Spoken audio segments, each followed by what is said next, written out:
Farmer Giles of Ham is a satirical fable penned by J.R.R. Tolkien in 1949, the renowned author of The Hobbit and numerous other tales set in the fictional world of Middle-earth. This narrative traces the remarkable adventures of the unlikely Farmer Giles and his articulate canine companion, Garm, as they leverage a unique talent for subduing formidable adversaries to attain wealth and fame. Notably, the story is not situated in Middle-earth but rather in a fictitious and anachronistic rendition of Dark Ages England.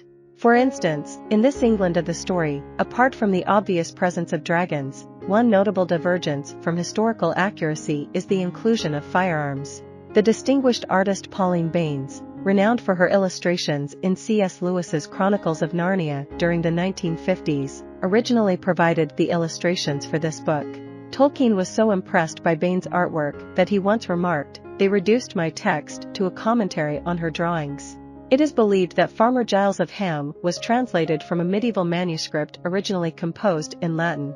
This manuscript purports to elucidate the origins of certain place names in Oxfordshire, England, the apparent setting of the story's Middle Kingdom. The events in the fable are vaguely dated as transpiring before Arthur or the Seven Kingdoms of the English. The story commences with a farmer leading a tranquil life in the rural expanse of the Middle Kingdom. According to the manuscript, the farmer bears the full name of Aegidius Ahenobarbus Julius Agricola de Hamo, as was the custom for people to have elaborate names in those bygone days. However, the manuscript proceeds to use the more commonplace moniker, Farmer Giles of Ham, to refer to him.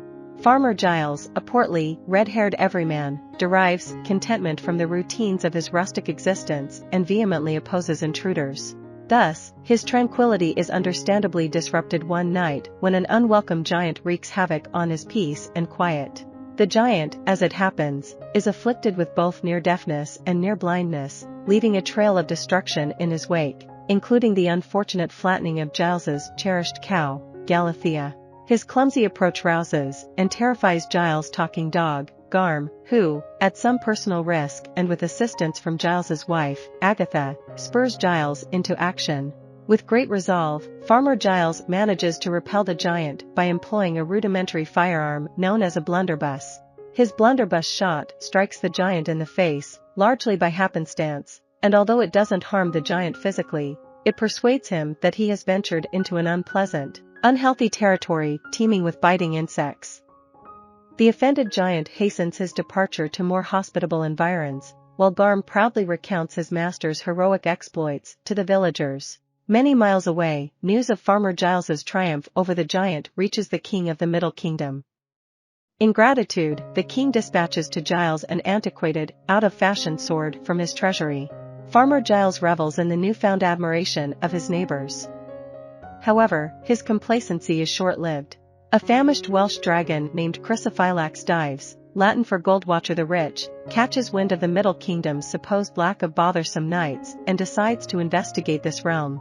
Late one evening, while chasing alluring scents, Garm stumbles upon the intruder. Startled, Garm races home to alert his master. Giles initially attempts to disregard the dragon's imminent arrival, given its considerable distance to the north. After all, the king has knights at his disposal for such occasions. Yet, the knights devise numerous excuses to postpone the dragon hunt, and the villagers of Ham increasingly look to Giles to address the predicament. Upon discovering that Giles's sword is none other than Cotomerax, a legendary dragon-slaying weapon, the local parson's revelation becomes the tipping point. Farmer Giles, albeit reluctantly, finally decides to confront Chrysophylax. Upon their meeting, he realizes that the sword more or less acts on its own accord. With its aid, he delivers a resounding blow to the dragon, preventing its escape, and chases it through the town. The dramatic chase culminates with the dragon collapsing in front of the church. Assisted by his avaricious neighbors, Farmer Giles compels the dragon to swear an oath to retrieve its hoard for them or face dire consequences. Predictably, the dragon fails to fulfill its promise. The king orders Farmer Giles to deal with the dragon once more and sends a group of knights to accompany him. However, these knights prove laughably inept at the task. Their knowledge of dragons is limited to the marzipan cake in the shape of a dragon's tail they enjoy each Christmas, a sweet replacement for the genuine dragon tails served in earlier, more heroic times. When they encounter the dragon, it swiftly dispatches the arrogant and ineffective knights. Farmer Giles, employing his wit, avoids a similar fate and, with the assistance of his magical sword, brings Chrysophylax to the brink of defeat. He compels the dragon to promise him a share of its treasure, which he must transport back to Ham. During the journey, Giles gathers the surviving servants of the slain knights, making them his own. Instead of delivering the treasure to the king, Giles transports everything to his home, where he establishes himself as the de facto lord of the region. Upon discovering this, the king becomes incensed and leads his army to Ham to confront Giles. However, Giles enlists the now submissive dragon to assist him against the king, causing the king's forces to flee in fear. Ultimately, the humiliated king departs empty-handed, and Giles officially becomes the Lord of Ham. Giles provides shelter for Chrysophylax in a barn situated on his land. Leveraging the dragon, his intelligence, and his aspirations, he steadily ascends the ranks of society, accumulating wealth and influence along the way. Eventually, he achieves the status of king in his very own little kingdom. While Farmer Giles of Ham may not be as widely recognized as some of Tolkien's other works, it stands as a prime example of his comedic talent. The story is replete with clever wordplay, such as the whimsical explanation of how the Thames River acquired its name, a testament to Tolkien's enduring fascination with philology.